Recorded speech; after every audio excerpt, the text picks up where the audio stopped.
Welcome to Requirement Documents Training. After recognizing the need, identifying the acquisition team, assessing risk, conducting market research, and other acquisition planning tasks necessary according to the type and scope of the requirement, the using organization, which we've begun calling the requiring activity, will begin composing, compiling, and submitting the various documents in a requirements package for approval. The requirements package will go through multiple levels of staffing reviews and approvals based on your agency policy and procedures. The requiring activity will be responsible for composing and receiving approvals so that the contracting officer receives an acquisition-ready requirements package. In order to be deemed acquisition-ready, these documents must be complete, detailed, clear, and accurate. If a requirements package is missing documents or incomplete in any way, the package should be returned to the requiring activity for corrections. After the requirements package is complete, funded, and approved, the approved package will be routed to the contracting office to be assigned to a contracting officer and/or a contract specialist. The contracting office will review each document to ensure it contains the level of detail needed to solicit and award the contract. What are the most common documents that make up a requirements package? We'll cover 8 of them right now.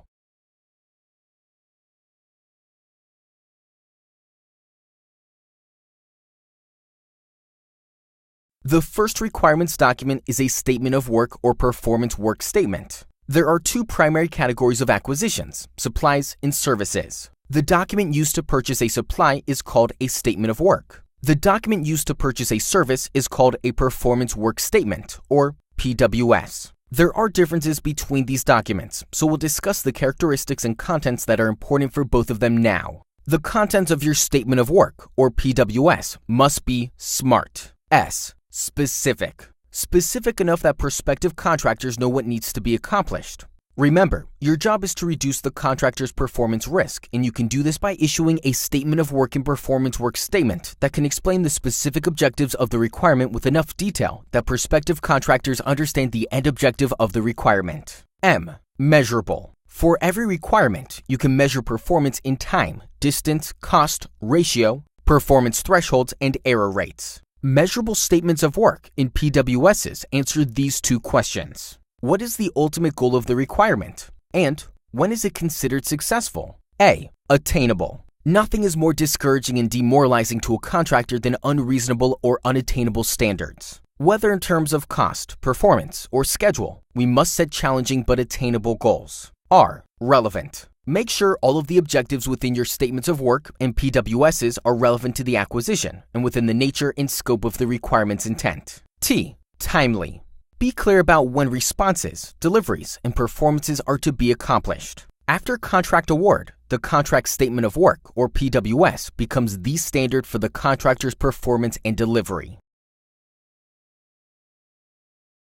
Independent government estimates, or independent government contract estimates, are required for all requirements packages. These government estimates are not only used to assist you in justifying prices fair and reasonable before making a contract award, but they're also used by commanders for budget planning purposes. It is the requiring activity's responsibility to develop the IGE. It's not your responsibility, and it's definitely not the contractor's responsibility. To develop an IGE, the requiring activity can use data obtained through market research, previously awarded contracts from either inside or outside the local contracting office, GSA schedule pricing, or other reasonable means of forecasting cost elements. Cost elements in an IGE can include item costs, labor costs, material costs, and other indirect costs. These costs will be added together to derive the independent government estimate.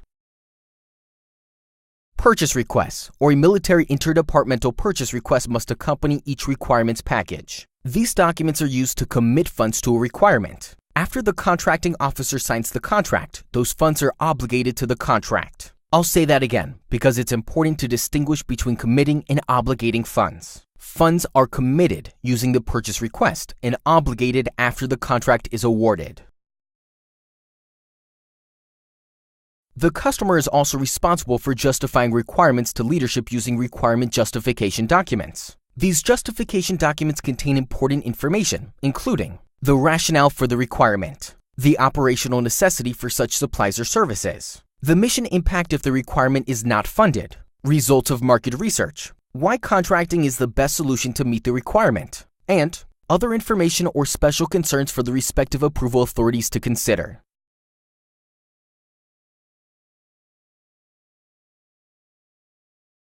If the requirement is for a supply, then the individual assigned to receive the items, their contact details, and the address to where the items are to be delivered have to be provided in the nomination letter. The receiving official has the responsibility to inspect the item at the point of delivery and may, if necessary, reject the item if it does not meet the terms and conditions established in the contract. If the requirement is for a service, then the requiring activity is responsible for nominating a trained contracting officer representative, or COR. The COR must then be appointed by the contracting officer. The COR will act as the eyes and ears for the contracting officer. The COR will monitor contract performance, conduct contract surveillances, review invoices, and perform other duties detailed in the Quality Assurance Surveillance Plan.